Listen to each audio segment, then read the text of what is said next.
This week, I got to take on what is one of my favorite tasks, which is getting to take a meal to a woman who is recently postpartum.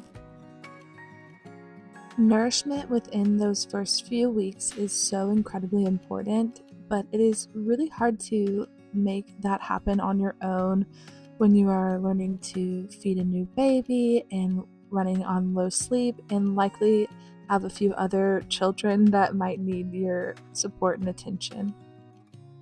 Trying to figure out what to make that's going to both be nourishing and a hit with your family and make sure that you are really getting everything you need for your body in those first few weeks can be really hard as a new mom.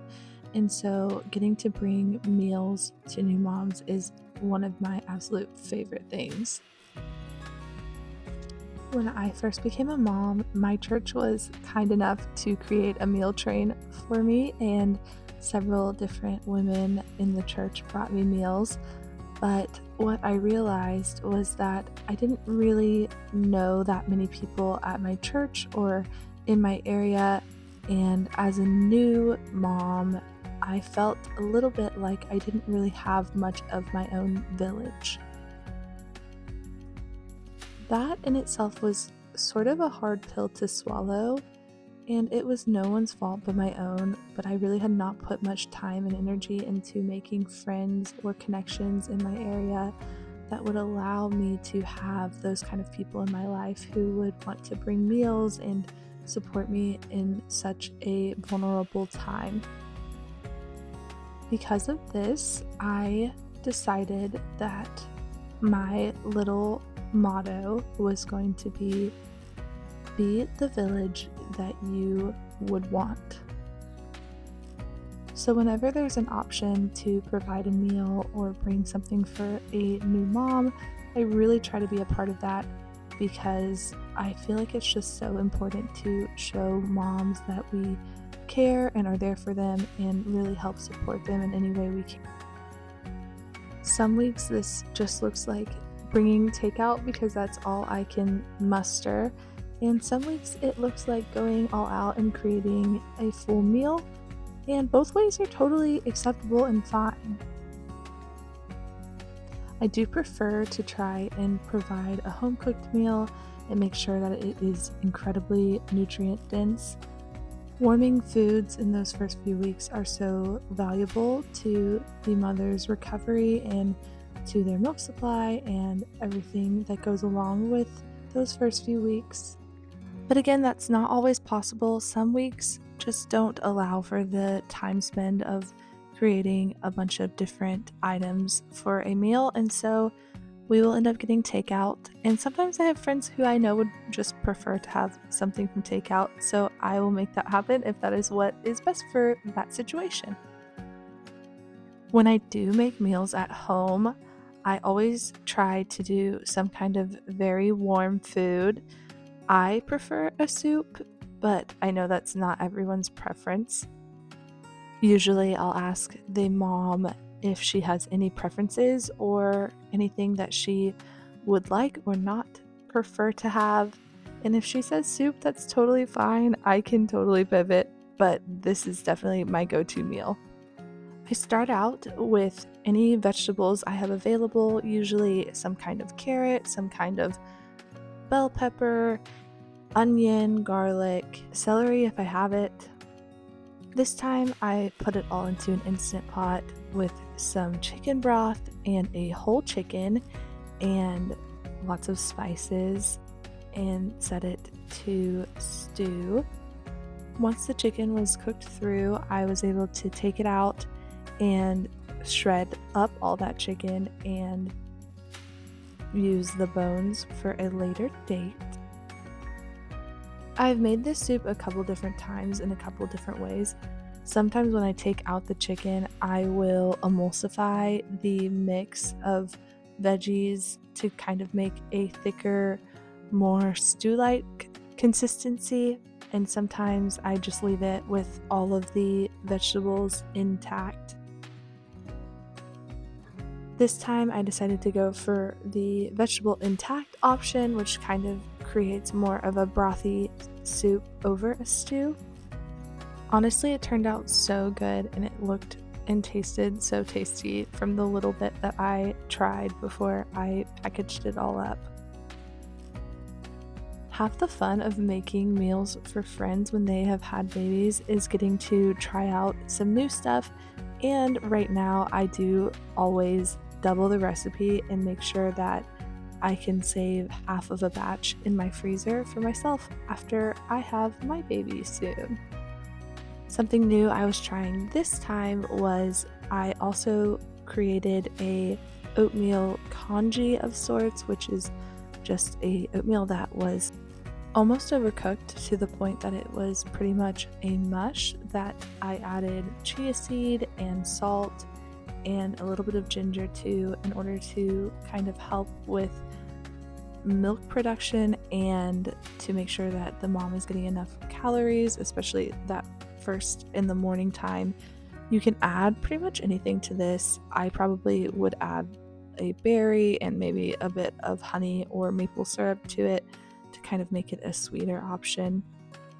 In the instructions that I left for the food, I did include some different options of ways she could serve this meal in the morning, and I made sure to make it accessible in packs that are about one serving or maybe a little bit extra if she wants to share with a child. I always try to make sure that anything that I make is easily able to be thrown away or that they can keep the packaging when they're done and they don't have to worry about getting it back to me, because there's nothing worse than having a glass casserole dish of somebody else's that you are just thinking about in the back of your mind for months because you never can remember to bring it back to them. Like I mentioned, I do include a list of everything that I am including in their meal and any other little notes that I need to give them for them to have an easy meal experience onto a piece of paper that I send with the food. I found that doing it this way has been really helpful and made it easier to convey any notes that I might have without having to send a text that might get lost before they actually choose to eat the meal. For this meal, I actually did end up bringing it cold. I kept it in the fridge overnight and let them heat it up when they were ready, which seemed to work just fine and allowed me to put the pasta for the soup on the side, and they could add it as they saw fit. I did pre-cook the pasta and I made sure to add an oil to it to kind of keep it from sticking together during transit. I wanted to make sure to bring a fresh loaf of sourdough, so I started that the night before I was taking the meal over, and then I totally forgot about doing stretch and folds or anything, and so it didn't have quite the same structure as a normal loaf, but fortunately I was able to do some stretch and folds in the morning, and that seemed to give it enough structure to make the bread work, and it was very tasty still. When I first had my son, I had a friend from church that brought a dinner and also brought frozen breakfast sandwiches for us, and those were the biggest hit in our house. They were the perfect breakfast, so easy to grab and heat up, and it made me realize how important it is to consider leaving a breakfast option for your friends as well. This time I decided to do sausage and egg burritos. I didn't add any extra sauces or anything so that they could kind of customize them as they saw fit. I do think it was important to use a uncooked tortilla that I was able to heat up myself and then fill. It seems to make a better burrito. However, there was definitely some trial and error here, and I am no burrito rolling expert, that is for sure. I did realize around this point that I was not supposed to bring pork for this friend, and so I pivoted and saved these for another friend I was bringing a meal to the following week. I was actually able to save half of these burritos for our own postpartum journey, which will be just around the corner because it appears that there is just some baby dust in the air around where I live, and everyone I know seems to be pregnant.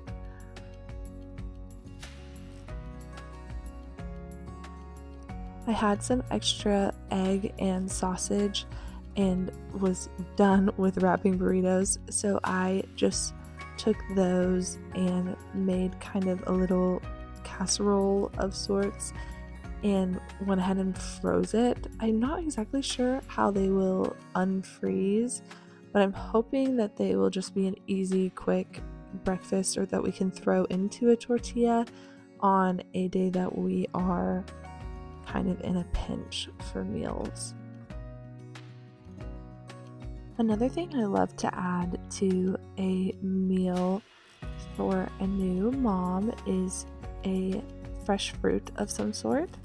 I try to make sure that it is pre-washed and pre-cut or pre-peeled or whatever needs to happen to make it just the most easy experience. This time I chose to send pre-divined grapes. I don't even know if that's a word, but I took them off of their little vines and made sure they were well washed and added them to the package for my friend. This time of making meals for my friends is so fun, and it makes me very reminiscent of my own postpartum experience and really excited about the time to come when I am in postpartum once again. As hard as it is, those slower days where you are just sitting and learning about your new baby and enjoying time with your family are incredible, and I hold the first round of that with such fond memories despite it being incredibly difficult. So I really just look forward to those moments once again. And as I prepare these meals and often double the recipes so that I can have one in our freezer, it's really fun to get to do this with my son. What a blessing to have another child that you can get to show these skills to and enjoy these moments with. I remember being in the kitchen with my own mom and learning skills similar to this. My mom wasn't big into sourdough, but she definitely could make a mean loaf of bread. So these are memories that I have myself from being a small child. I don't really expect my 22-month-old son to remember these moments like I will, but I know they are so important for his development and are forming who he is as a person. After allowing the bread to cool for a few moments, definitely not long enough, I went ahead and loaded it into a paper bag for the journey and added some quote-unquote mom snacks. So just little snacks that would be easy to use and eat while breastfeeding one-handed or just on the go in those moments where you just need a quick snack and don't feel like you have the time to sit down for a meal. I made sure to add plenty of electrolyte drinks and some bone broth that was in an instant package just to add a little bit of extra nutrients in case she is lacking, and loaded everything into a big bag to take to her and her family.